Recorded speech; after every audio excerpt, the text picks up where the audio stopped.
Hey YouTube, Mr. Terry here with another ranking video. Now what we're going to be doing today is ranking the major video game controllers. And I think this will be interesting because I think we can all agree there's a lot of parity amongst controllers over the many different generations. So we're going to get going with this in just a second. If you haven't seen my other ones, we've also ranked what I thought was the best, or at least my favorite, video game consoles of all time. And one of my favorite series ever is the Assassin's Creed series, and I went through and tiered all of those as well. So check those out if you want to see a little bit more of my opinions here. If you're new to the channel, make sure that you sub, enable those notifications, because I do a lot of videos like these and do a lot of live streams and all kinds of fun stuff. So with that, let's go ahead and get started. So we're over here on Tier Maker, and you'll see here lined up is a whole bunch of game controllers over multiple generations. And what we're going to do is put them into one of 5 tiers. So you got the top S tier, and then going down A, B, C, D. So the higher, the better on this list. And I'm not going to do any kind of order other than just what they have listed right here. So let's go ahead and get started. All right, so the first one, if you can see here on the list, I know it's kind of small, I'm sorry about that, but we've got the Wii U. All right, now the Wii U is one of the most misunderstood consoles, I think. I think it's way better than people thought, although some people say maybe the Nintendo didn't put as much effort into it. Now, it's hard to kind of rank the Wii U thing because it's a console in itself. You know what I mean? It's a predecessor to the Switch. The Switch was all about having that mobile gaming, and the Wii U could kind of do that, although you had to be somewhat close to it, but you could do things on there. So automatically, unfortunately, this thing is kind of limited. But I do think that maybe the system as a whole kind of gets a bad rap. So I think for what it was with the actual pad itself, I think it's kind of mid-tier. I think some people are going to put that a little bit lower, possibly, but I think for what it was really useful to do that. They did make use of it in using the touchpad and things like that. I thought it was pretty good, and I thought it handled and felt really good in your hands. All right, let's go ahead and move on. So the next one is the Wii U's Pro Controller there, and this thing I thought was fantastic. Of course, when you're want to just play on your TV, you want to use this thing, and it looked and felt very good. It was very ergonomic shape. The buttons felt pretty good. It's not a top tier because I don't know if I fully loved like the D-pad, but it was a very comfortable controller there, and I think it kind of belongs probably right there at the most. Now, as I kind of put these through, I may switch some things around because sometimes, you know, when you're making a tiered list like this, sometimes when you put up something next to something else, you feel like, well, that kind of means they're equal, and you can get bumped around. So we'll see where it ends, but I'm just throwing up my original thoughts here. Okay, next, the Switch. So the Switch came with that weird controller thing that you clip the Joy-Cons in, and I hate playing with this thing. I think it's almost like unplayable when you play it in that kind of in that way right there. I think it's bad. And I know the Switch, you know, if you want to play it, you know, with a normal controller, of course you can do that, but we're just basing it off of what came with these Joy-Cons with the placement holder there, whatever you want to call it. This thing sucks. The buttons are way too small. They're uncomfortable. We know about how the Switch controller had the motion and like drifting issues. So I'm actually going to throw this, honestly, on the bottom. I'm going to throw this on the bottom. Now, I see here, though, that they also have just the Joy-Con, the regular one itself. I'm not going to judge this thing the same way I judge the other one, because this thing was meant to, the smaller one here, to be on its own, and you use it when you are doing multiplayer and mobile. You need 2 controllers. And it's pretty innovative for what they kind of did there to make it a useful thing. So although, again, it's be easier to have the 2 and to do that, you can't judge it that way. So I'm going to throw this up, I think up at C tier. Okay, up at C tier. Now, I don't know if I'm fully comfortable with it because I see what they're going for with what they had to do. And I may honestly even throw up these guys up here from the Joy-Cons and the placeholders up into here, just based on what that was. But I'm going to come back to that, okay? All right. Next thing we got here is the Switch Pro Controller. Now, this thing is very good. This thing is very good. I think similar to the Wii controller, Wii U controller, it is pretty good. It is very comfortable. I do personally like the sticks being inverted, kind of like this, with one higher and one lower. I think it's a little bit more comfortable because I think you'd rather have the buttons, the small buttons, up higher than your stick there. If you have the option, I definitely like having one higher, the one on your left, because that's usually control the person, and the other ones control the the camera or something. So I do like this layout, and I think this goes up into A tier. All right, next thing was up here. This is the Atari 2600 controller. Now, if you didn't know, first controllers were joysticks, because that's basically what all of the arcades had. Now, this thing, I mean, it works okay. It is a curse for me because I'm left-handed. And what I had to do was wrap my hand around, because you use the joystick with your left hand, right? And then with my right hand, I had to kind of wrap my hand around to make it so I could hold the button with my index finger there. Not very comfortable. It's hard to hold this thing. It's just not good. There's a reason why we're away with joysticks now, because analog sticks and now D-pads, of course, are much better. So I'm throwing this, unfortunately, on the bottom. All right, next one is the Sega Master System controller. Now, like this, it looks a lot like the NES controller, which will be brought up later. But it does suffer with a couple of the issues that the NES controller had. One, the totally square design is not actually very comfortable. It can kind of dig in that way. Also, having the buttons, we find out, right next to each other is not as comfortable, it's not as intuitive as, say, the Super Nintendo controller, which has the buttons laid out in a different fashion, more because the way that your thumb works. You have to put your thumb exactly to the side, because usually how these D-pad button controllers works is you use your thumb for both buttons, the B and the A button, and you use your tip of your thumb for the inside button, and then the rest of the thumb with the outside button. It is good in the fact that it's better than, say, the like a joystick was, and having two buttons, of course, was pretty awesome. But it's just not a great controller that way. The D-pad is kind of whatever. And I think I'm going to go ahead and throw this probably in C area right there. Okay, next thing we got is the Sega Genesis controller. Now, I was a Sega kid growing up. It's what we had. I had an NES and then had a Sega Genesis. Couldn't afford to get the Super Nintendo when it came out because it was really hard to afford, if you're a kid, two competing consoles. So I grew up on the Sega Genesis. And I never really thought it at the time, but in retrospective and going back and seeing how controllers evolve, the Sega Genesis controller, it's not good. The button layout is terrible. It's having these three buttons. You can't do two buttons at the same time, which a lot of games you kind of need to be able to do that using your whole thumb. So you just have to switch, like right, left, left, left, right. You have to fly around. It's not very good. The controller shape, I mean, it's okay. It just wasn't very good. It's thrown into this second to last tier as well for me. Now, finally, and they don't have it on here, but the Genesis did make a better controller. One of the problems, again, with the Genesis controller was it was also only three buttons, which was okay for most games on itself, except for things like fighting games where you needed to be able to have like something like Street Fighter or something. You have a high kick and a low kick, high punch, low punch, and you had to push start button to flip between the two. It was really annoying. And they made a 6-button controller later on for Genesis, which is way, way, way better. And they kind of kept a similar design with this next controller on the list, which is the Sega Saturn. And the Sega Saturn controller, although I didn't have a Sega Saturn growing up, when I played it, I thought it was a good controller. It was think of it as a definite upgrade over the Sega Genesis controller. So this is going to go right up into the mid tier for me. I think it is quite good that way, but still kind of have the buttons laid out the similar way to the Genesis did is not ideal, and why it probably doesn't get up to maybe A tier.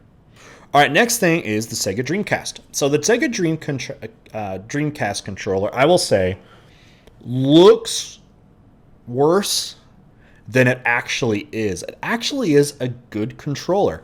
The having the memory card screen thing in the middle was kind of pointless. I mean, they try to use it and even like, it had graphics come up. I think it even had like mini games and stuff you could do. But it's actually a lot better controller than it works. And so I'm actually going to put it up in the middle tier. The button layout is good. Having that kind of the kind of cross-shaped buttons, you see we still do that today. It's better to be able to, if you need to use, 2 buttons at one time or something like that. D-pad, I remember being kind of narrow, and the analog sticks, okay. It did have the weird thing where the cable comes out of the bottom of it. Usually they would come out of the top. Now, it did have a thing, though, where you could it's hard to show you without actually showing what the back of it looks like. But if you're holding the controller, so the cable is going to be down the bottom, you could wrap it up to the top, and there was a thing you could clip it in so it would kind of come out of the top. So it was kind of okay. It was kind of a weird choice, but nothing to like make it real worse, or I guess overall. All right, next thing we got, this is the Famicom controller. So the Famicom is the Japanese version of the NES controller, and as you can see, the NES controller is over here, very similar. It actually is a little bit more rounded than the NES controller, which is a nice thing. It does feel kind of cheap and stuff like that. It had a microphone on it, which I don't think was utilized very much, but you could like yell into it for stuff. So I'm going to give this maybe a grade higher than maybe it should be, mostly because of how innovative this controller was. It's basically the first to have the home consoles to have a D-pad, a directional pad used with your thumb. This is the step that took from the Atari joystick style to an actual D-pad. And D-pads, of course, are going to be the big thing for years and years and years. We still have them on controllers. So with it being a little bit rounded too, I'm going to go ahead and throw this at mid-tier right now. All right. The next one that we got here is the original Xbox controller, the Duke as it was called. This thing I didn't like. It was unnecessarily big. It was huge. It did not need to be this big. And I feel from that point of view, it was kind of a failure that way. The buttons were kind of these ovally shape, and I didn't like that. They felt kind of pushed together, so I didn't really like the button layout. I don't like this controller at all. And I'm throwing it for a somewhat modern controller with analog sticks and buttons. I think it's not very good at all. Okay? Now, we're going to jump up now, though, to the Xbox 360 controller. So the Xbox 360 itself there, if you saw my ranking video, it is a top-tier console for me. Top-tier console. It's the best, I think, of the modern disc-based consoles. And the controller, I think, is quite near perfect. It is, in my eyes, a top-tier controller. I think this is the model controller now. I think it did way better than the PlayStation controllers, which are coming up here. It was comfortable. The button placement was good. It had the alternate or the sticks kind of laid out the way that they were. And I thought it was awesome. I think it is a top tier controller that everybody, I think, is now going to be modeling towards. And you're seeing that already with people say the PS5 controller has elements of that kind of shape while still keeping it's a little bit more design of the PlayStation. I think it's possibly the best controller made. Definitely have modern controllers with sticks. It's the best. Okay, with that, we go there. And look, by the way, overall, how much better of an improvement the original Xbox was as a console and as a controller, the improvement they made. Because I did the same thing with the consoles, is I put the original Xbox basically at a bottom tier console.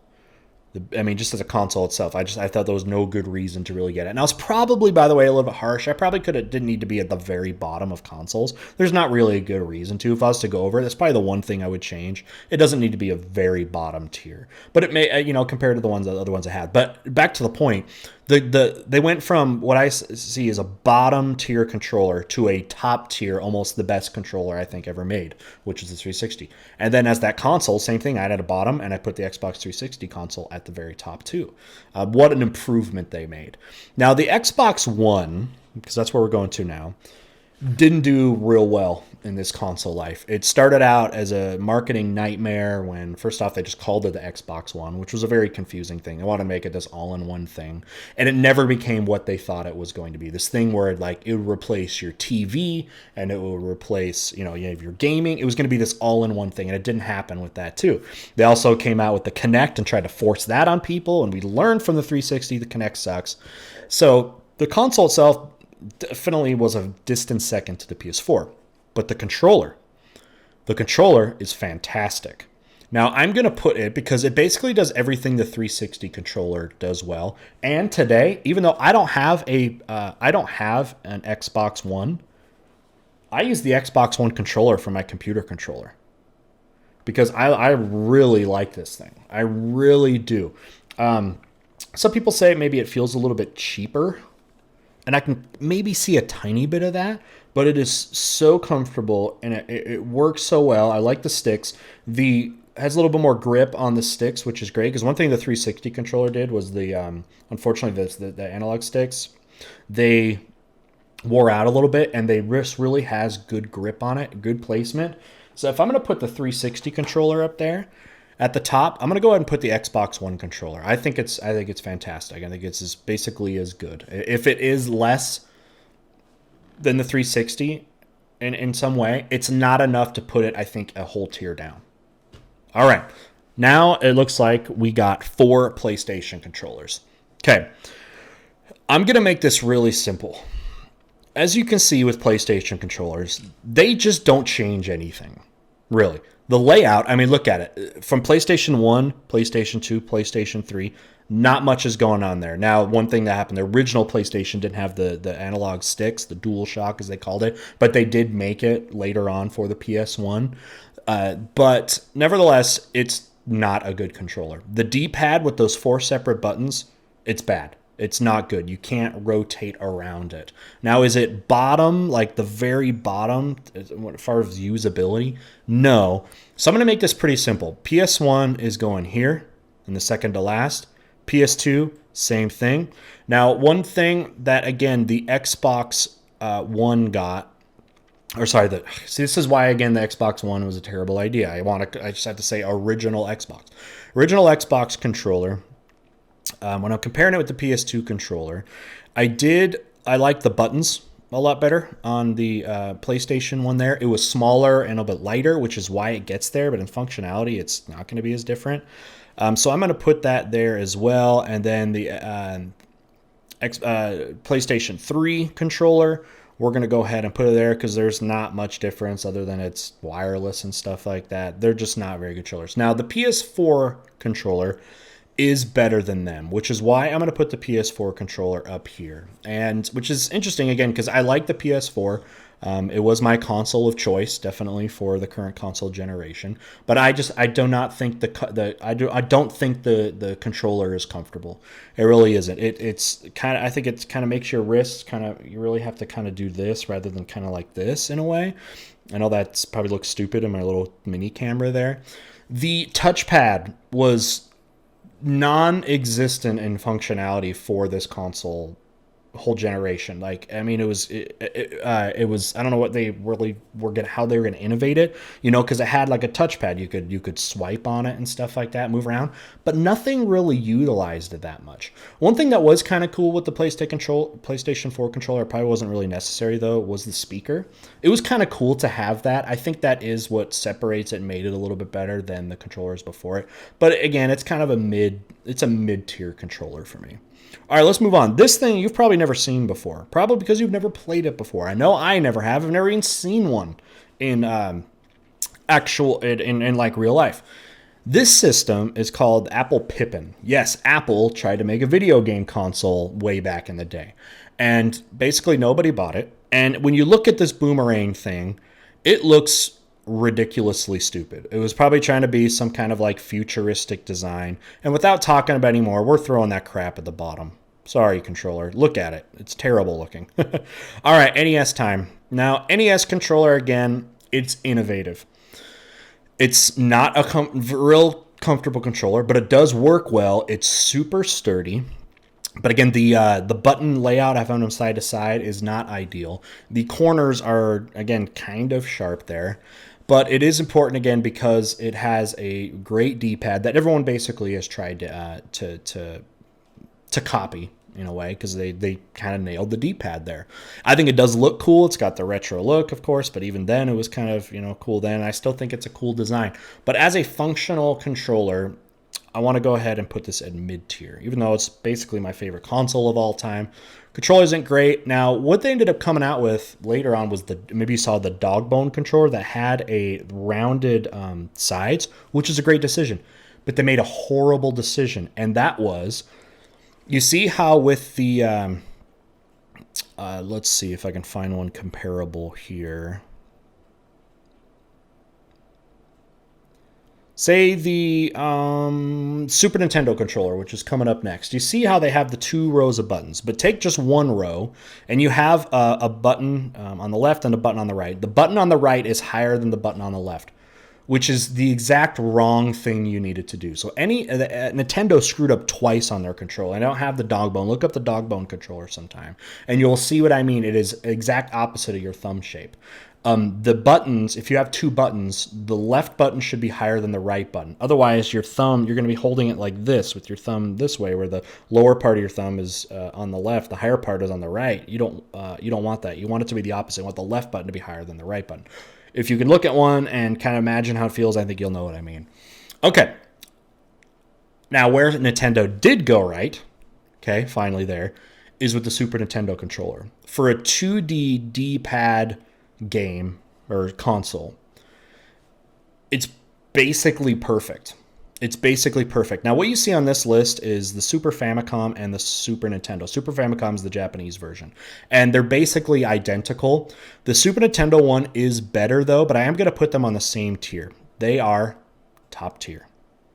And actually, you know what? Because the Super Nintendo one is a little bit different, I'm actually going to put the Super Famicom one down here. Here's why. They may look like the exact same thing, just with different colors. No. In the Super Nintendo, the light gray buttons on the top are concave, and the bottom two, the darker purple ones, are convex, meaning it bubbles out on the bottom ones, and then it caves in on the top. Why that is good is by feeling it, you know which buttons you're using. You can tell immediately, okay, I'm using X and Y, and that's the top buttons, then you had A and B on the bottom, and you could feel that out, and it was just, it was more responsive that way. You knew exactly what button you're using. So I think that was a really good change that they made. But the controller shape is awesome. It also added the shoulder buttons, which, is awesome. And again, compared to like the Sega Genesis, it had 6 buttons as compared to 3 buttons, aligned better, easier to use, and you feel like your whole hand can be used for the gaming. The D-pad is awesome, but the Super Nintendo controller is a top-tier controller. Then Nintendo made the next console, long awaited, the Nintendo 64, which was so cool at its time, but they made the controller for it. And the controller is total garbage. Now, it was pretty, I guess, ahead of its time. It was the first time Nintendo had a stick.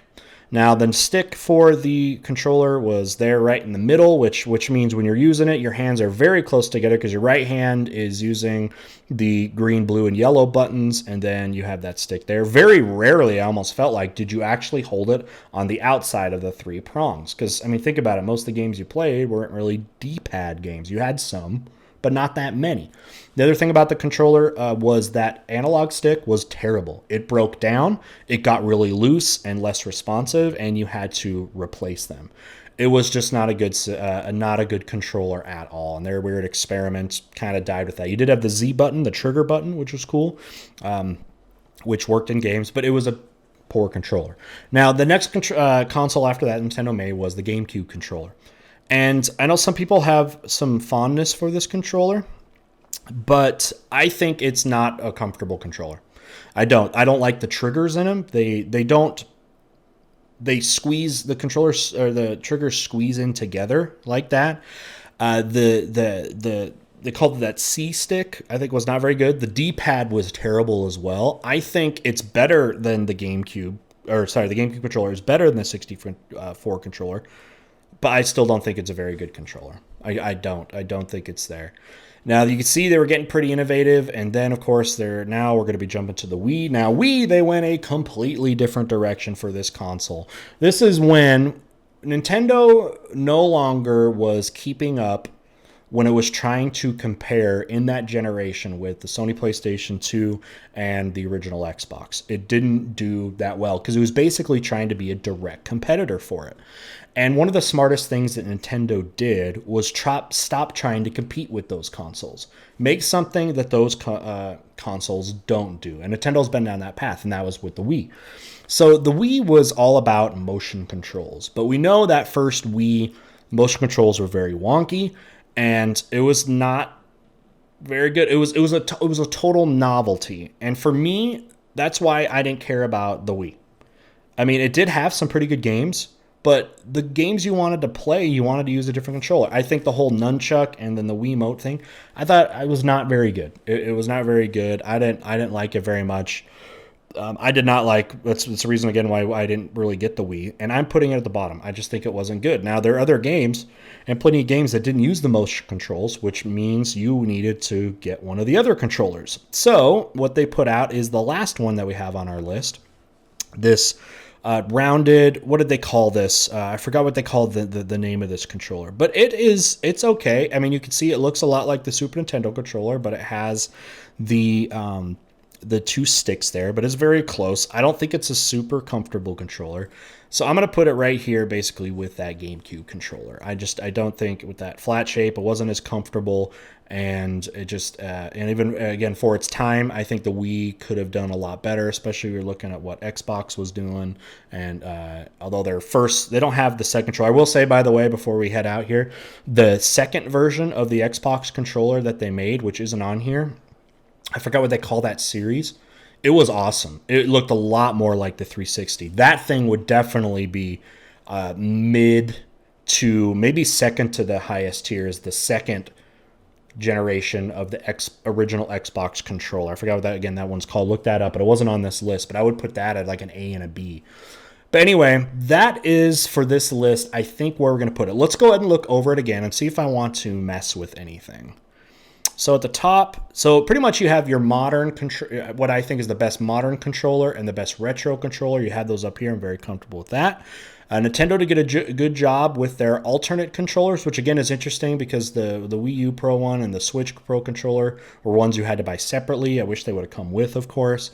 And they were quite good controllers. They were good controllers. And then you have your middle tier.